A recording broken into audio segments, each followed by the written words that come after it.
शांति 4/11/2024 की प्रातः मुरली ईश्वरीय महावाक्य है। मीठे बच्चे, अपनी खामियां निकालनी है तो सच्चे दिल से बाप को सुनाओ। बाबा तुम्हें कमियों को निकालने की युक्ति बताएंगे। आज की मुरली से प्रश्न है, बाप की करंट किन बच्चों को मिलती है? उत्तर, जो बच्चे ईमानदारी से सर्जन को अपनी बीमारी सुना देते हैं, बाबा उन्हें दृष्टि देता। बाबा को उन बच्चों पर बहुत तरस पड़ता है। अंदर में आता, इस बच्चे का यह भूत निकल जाए। बाबा उन्हें करंट देता है। ओम शांति। बाप बच्चों से पूछते रहते हैं। हर एक बच्चे को अपने से पूछना है कि बाप से कुछ मिला, किस किस चीज में कमी है। हर एक को अपने अंदर झांकना है। जैसे नारद का मिसाल है। उनको कहा, तुम अपनी शक्ल आईने में देखो, लक्ष्मी को वरने लायक है? तो बाप भी तुम बच्चों से पूछते हैं, क्या समझते हो? लक्ष्मी को वरने लायक बने हो? अगर नहीं तो क्या क्या खामियां हैं जिनको निकालने के लिए बच्चे पुरुषार्थ करते हैं? खामियों को निकालने का पुरुषार्थ करते व करते ही नहीं है। कोई कोई तो पुरुषार्थ करते रहते हैं। नए नए बच्चों को यह समझाया जाता है, अपने अंदर में देखो, कोई खामी तो नहीं है, क्योंकि तुम सबको परफेक्ट बनना है। बाप आते ही हैं परफेक्ट बनाने के लिए। इसलिए एम ऑब्जेक्ट का चित्र भी सामने रखा है। अपने अंदर से पूछो, हम इन जैसे परफेक्ट बने हैं? वह जिस्मानी विद्या पढ़ाने वाले टीचर आदि तो इस समय सब विकारी हैं। यह लक्ष्मी नारायण संपूर्ण निर्विकारियों का सैंपल है।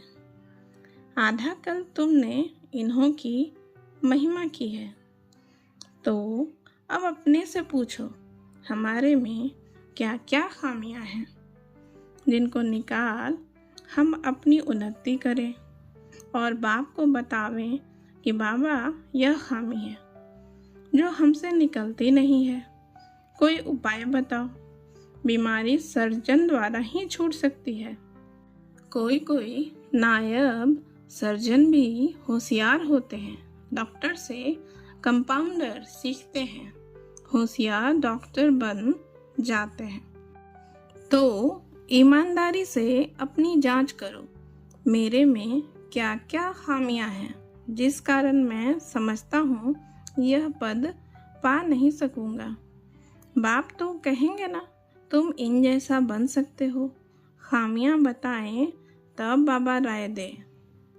बीमारियां तो बहुत हैं, बहुतों में खामियां हैं। कोई में बहुत क्रोध है, लोभ है, उन्हें ज्ञान की धारणा नहीं हो सकती है जो कोई को धारणा करा सके। बाप रोज बहुत समझाते हैं, वास्तव में इतनी समझाने की जरूरत ही नहीं दिखती। मंत्र का अर्थ बाप समझा देते हैं।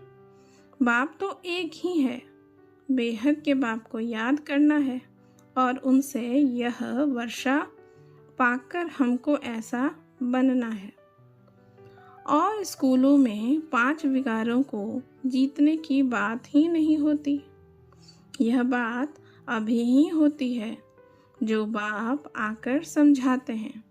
तुम्हारे में जो भूत है, जो दुख देते हैं, उनका वर्णन करेंगे तो उनको निकालने की बाप युक्ति बताएंगे। बाबा, यह भूत हमको तंग करते हैं। भूत निकालने वाले के आगे वर्णन किया जाता है ना, तुम्हारे में कोई वह भूत नहीं, तुम जानते हो। यह 5 विकार रूपी भूत जन्म जन्मांतर के हैं। देखना चाहिए हमारे में क्या भूत है। उसको निकालने लिए फिर राय लेनी चाहिए। आंखें भी बहुत धोखा देने वाली हैं, इसलिए बाप समझाते हैं, अपने को आत्मा समझ, दूसरे को भी आत्मा समझने की प्रैक्टिस डालो। इस युक्ति से तुम्हारी यह बीमारी निकल जाएगी। हम सब आत्माएं तो आत्मा भाई भाई ठहरे, शरीर तो है नहीं। यह भी जानते हो हम आत्माएं सब वापस जाने वाली हैं। तो अपने को देखना है, हम सर्वगुण संपन्न बने हैं, नहीं तो हमारे में क्या गुण है। तो बाप भी उस आत्मा को बैठ देखते हैं, उनमें यह खामी है तो उनको करंट देंगे, इस बच्चे का यह विघ्न निकल जाए। अगर सर्जन से ही छिपाते रहेंगे तो कर ही क्या सकते। तुम अपने अवगुण बताते रहेंगे तो बाप भी राय देंगे। जैसे तुम आत्माएं बाप को याद करती हो, बाबा आप कितने मीठे हो, हमको क्या से क्या बना देते हो। बाबा को याद करते रहेंगे तो भूत भागते रहेंगे। कोई ना कोई भूत है ज़रूर। बाप सर्जन को बताओ, बाबा हमको इनकी युक्ति बताओ, नहीं तो बहुत घाटा पड़ जाएगा। सुनाने से बाप को भी तरस पड़ेगा। यह माया के भूत इनको तंग करते हैं। भूतों को भगाने वाला तो एक ही बाप है। युक्ति से भगाते हैं, समझाया जाता है इन 5 भूतों को भगाओ। फिर भी सब भूत नहीं भागते हैं। कोई में विशेष रहता है, कोई में कम, परंतु है ज़रूर। बाप देखते हैं इनमें यह भूत है। दृष्टि देते समय अंदर चलता है ना, यह तो बहुत अच्छा बच्चा है, और तो सब इनमें अच्छे अच्छे गुण हैं, परंतु बोलते कुछ नहीं है, किसको समझा नहीं सकते हैं। माया ने जैसे गला ही बंद कर दिया है। इनका गला खुल जाए तो औरों की भी सर्विस करने लग पड़े। दूसरे की सर्विस में अपनी सर्विस। श्री बाबा की सर्विस नहीं करते हैं, श्री बाबा खुद सर्विस करने आए हैं। कहते हैं इन जन जन्मांतर के भूतों को भगाना है। बाप बैठ समझाते हैं, यह भी जानते हो झाड़ धीरे धीरे वृद्धि को पाता है, पत्ते झड़ते रहते हैं। माया विघ्न डाल देती है, बैठे बैठे ख्याल बदली हो जाते हैं।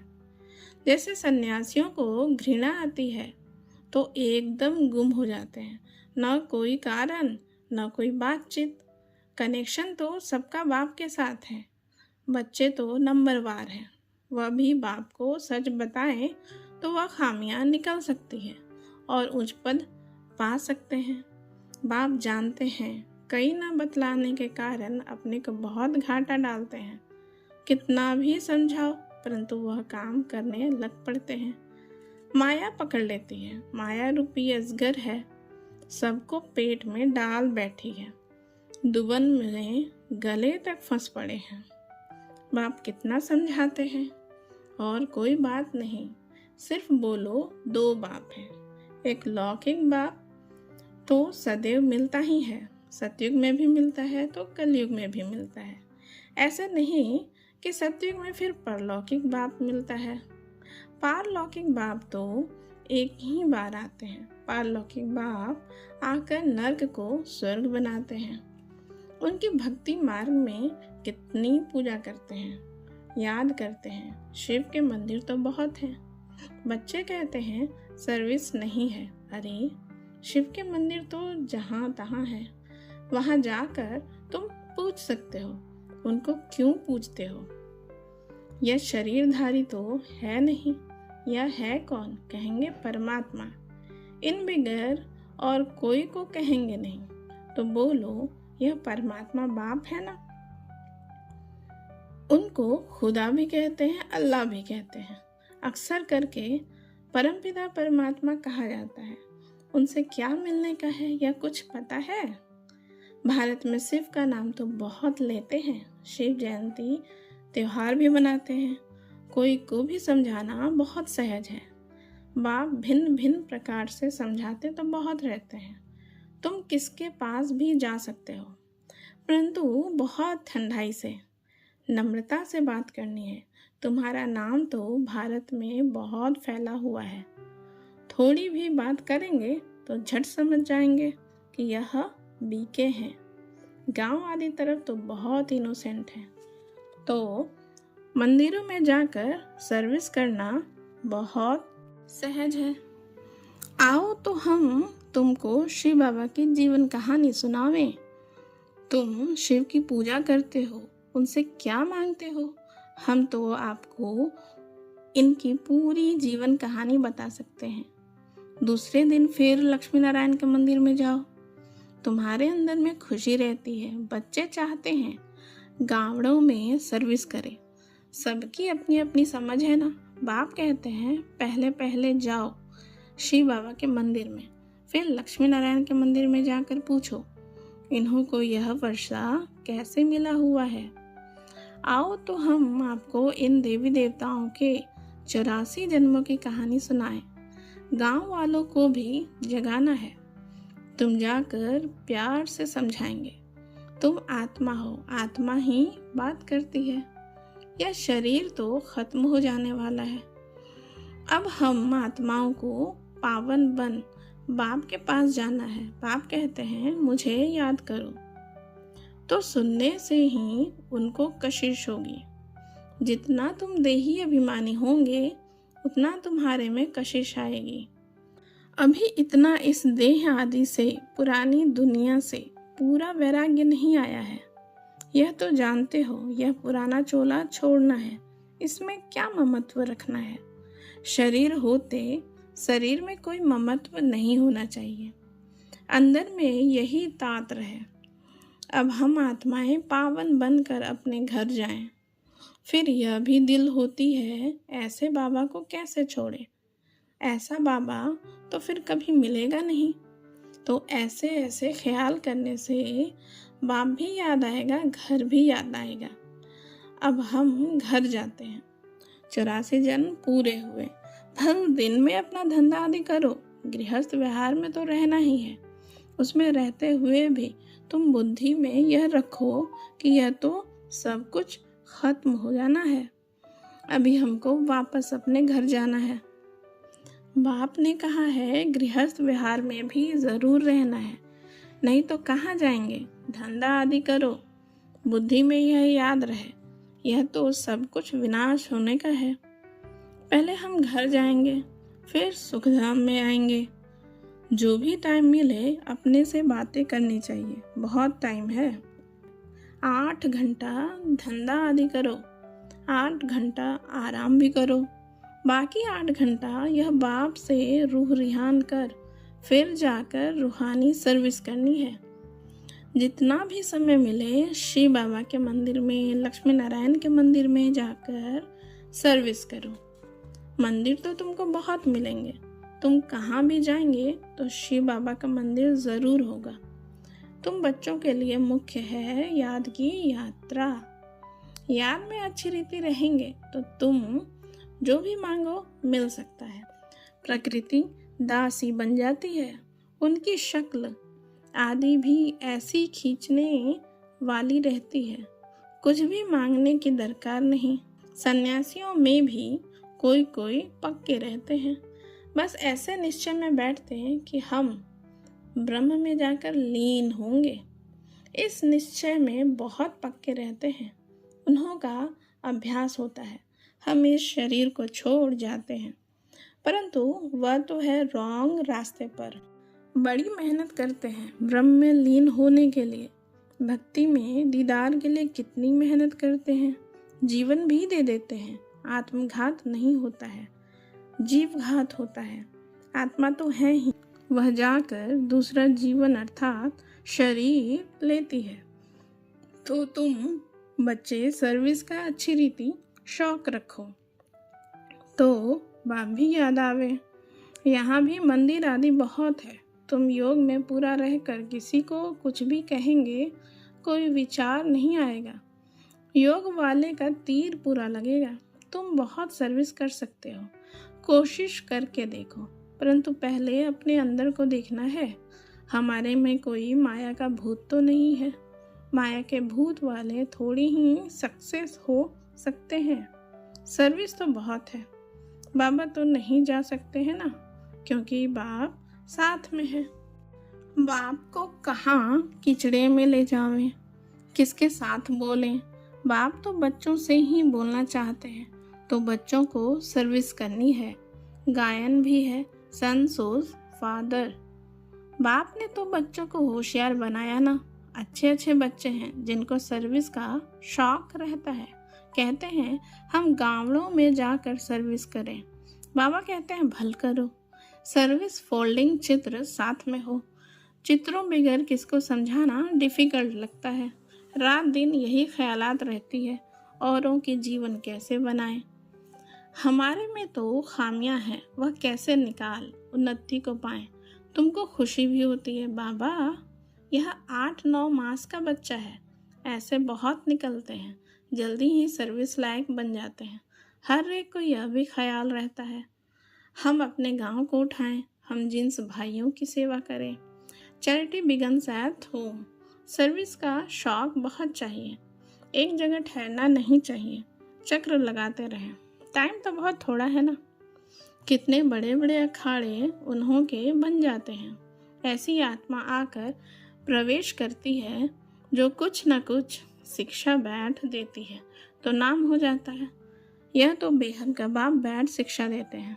कल पहले मिसल, यह रूहानी कल्प वृक्ष बढ़ेगा। निराकारी झाड़ से नंबरवार आत्माएं आती हैं। श्री बाबा की बड़ी लंबी माला व झाड़ बना हुआ है। इन सब बातों को याद करने से भी बाप ही याद आएगा, उन्नति जल्दी होगी। अच्छा, मीठे मीठे सिकिलधे बच्चों प्रति माता पिता बाप दादा का याद प्यार और गुड मॉर्निंग। रूहानी बाप की रूहानी बच्चों को नमस्ते। हम रूहानी बच्चों की रूहानी बाप दादा को याद प्यार गुड मॉर्निंग। नमस्ते नमस्ते नमस्ते। थैंक यू बाबा, शुक्रिया बाबा।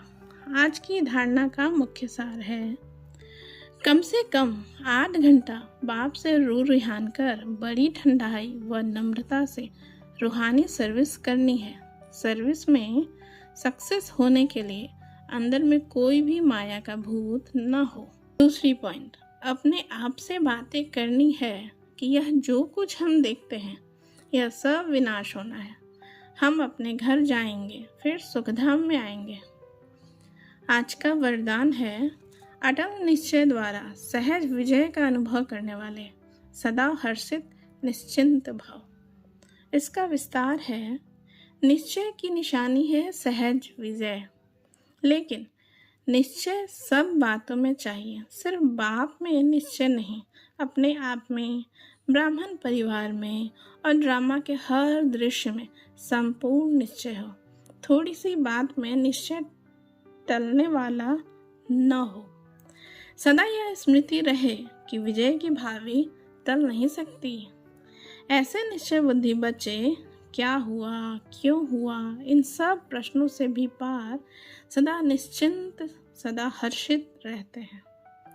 स्लोगन है, समय को नष्ट करने के बजाय फौरन निर्णय कर फैसला करो। ओम शांति।